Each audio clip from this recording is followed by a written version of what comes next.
Dans la dernière vidéo, on s'est arrêté à la question fondamentale de savoir comment représenter les préférences des individus.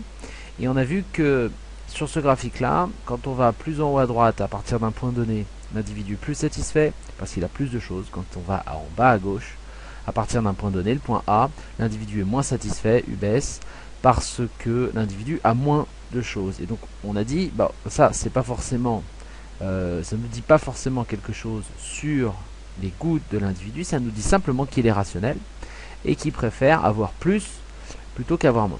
Alors, pour s'intéresser au goût, à la représentation visuelle des goûts de l'individu, il faut s'intéresser à ce qui se passe dans le cadran là et dans ce cadran ici. Regardez ce qui se passe si on prend un point n'importe lequel dans ce cadran là par exemple. Si je prends ce point là, regardez, je vais avoir certes plus d'unités de cinéma. Donc l'individu, on pourrait dire, bon, il est plus heureux, mais ça s'est pas fait d'une certaine manière gratuitement. On fait choisir l'individu entre plus d'unités de cinéma, mais moins d'unités de restaurant. Et c'est là où on va avoir une bonne idée de ses goûts. Qu'est-ce qu'il va choisir? Est-ce qu'il trouve que c'est une bonne idée? Il est prêt à avoir plus d'unités de cinéma pour un peu moins d'unités de restaurant?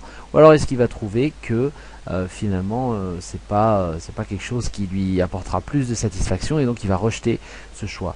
Donc vous voyez que dès qu'on commence à être dans ce cadran là ou dans ce cadran là, on a plus d'un des biens et moins d'un autre, et là on pose finalement à l'individu un dilemme, et la manière dont les individus répondent à ce dilemme, disent voilà, moi je suis prêt à choisir ça ou pas, et ben ça nous donne une vraie indication sur leur goût. Pas simplement une indication sur s'ils sont rationnels ou pas, mais aussi une indication vraiment sur leur goût. Dans quelle mesure l'individu aime le cinéma, au bout de combien de temps il finit par se lasser du cinéma et il commence à vouloir aller plus au restaurant qu'avant, etc. Alors, imaginons qu'au point A, l'individu, il allait 6 fois au restaurant par mois. Bon, c'est pas mal, hein. Au restaurant par mois, c'est plus une fois par semaine, et il allait 3 fois au cinéma par semaine.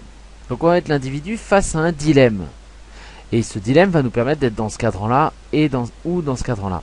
Et le dilemme est le suivant: que se passerait-il si on proposait à l'individu d'aller une fois de moins au restaurant?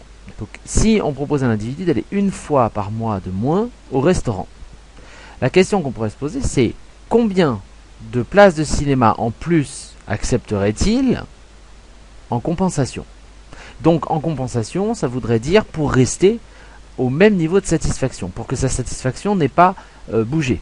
Et la réponse à cette question-là va nous donner une indication claire de ses goûts. Imaginez que l'individu réponde 2. Donc l'individu dit d'accord, je veux bien aller une fois de moins au restaurant, mais pour rester à peu près à la même satisfaction, je veux être compensé de 2 places de cinéma supplémentaires. Donc 2 places de cinéma, hop, on se décale et on va arriver ici, on va arriver à 5.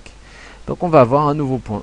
Alors c'est un hasard si c'est 5,5, vous voyez que c'est pas à l'échelle, mais à la limite c'est pas très grave, hein. Alors on va voir le point B. Donc qu'est-ce qu'on peut dire? D'abord on peut dire que le point A et le point B apportent la même satisfaction, puisque l'individu a accepté d'aller 2 fois plus de cinéma en compensation d'une perte d'une fois par mois au restaurant. Donc poursuivons l'exploration des goûts de l'individu et continuons à poser à l'individu des questions un peu difficiles, des questions qui posent une sorte de dilemme. Demandons à un individu, très bien, au lieu d'aller 5 fois au restaurant, qu'est-ce qui se passerait si tu y allais maintenant 4 fois? On va retirer une fois de plus une unité, moins 1, une unité de cinéma pour passer de 5 à 4. Et la question qu'on pose toujours, c'est bien, on était à 5 fois au cinéma, puisque l'individu va au restaurant une fois de moins, et il passe de 5 à 4, combien l'individu est prêt à accepter en place de cinéma pour compenser la perte d'une fois au restaurant, sachant que maintenant il y va plus 5 fois, il y va maintenant 4 fois. Alors qu'est-ce qu'on peut se dire?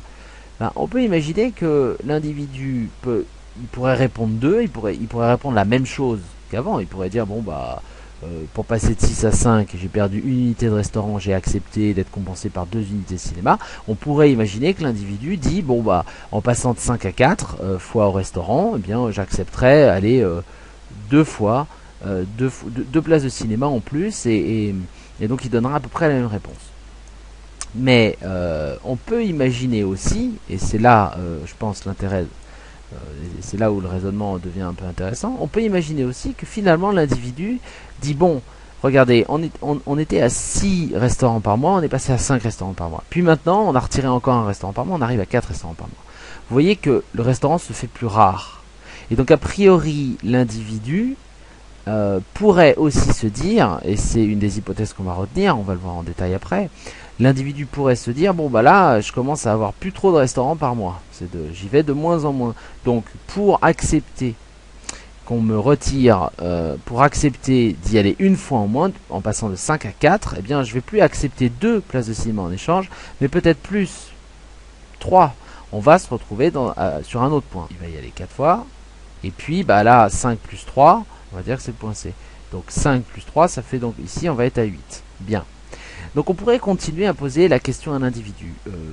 Si je passais de 3 et que je retirais 1 et que je passe de 4 pardon et que je passais à 3 fois au restaurant, combien de places de cinéma l'individu serait prêt à accepter en échange de cette perte de la 4e fois au restaurant dans le mois, et on aurait un dernier point. Et donc en posant des questions comme ça systématiquement pour toutes les quantités, on peut tracer une courbe, vous voyez, courbe qui est décroissante comme ça, et cette courbe s'appelle la courbe d'indifférence. Pourquoi on l'appelle la courbe d'indifférence?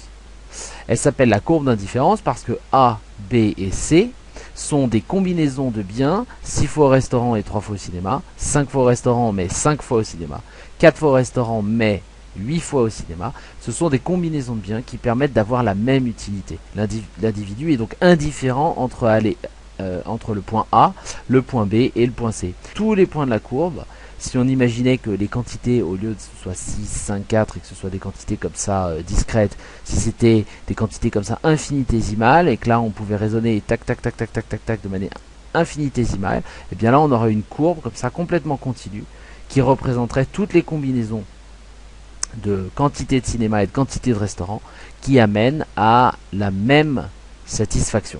Donc cette courbe d'indifférence ici, elle donne un niveau d'utilité U1 par exemple. Vous voyez ça mène à U1. Voilà.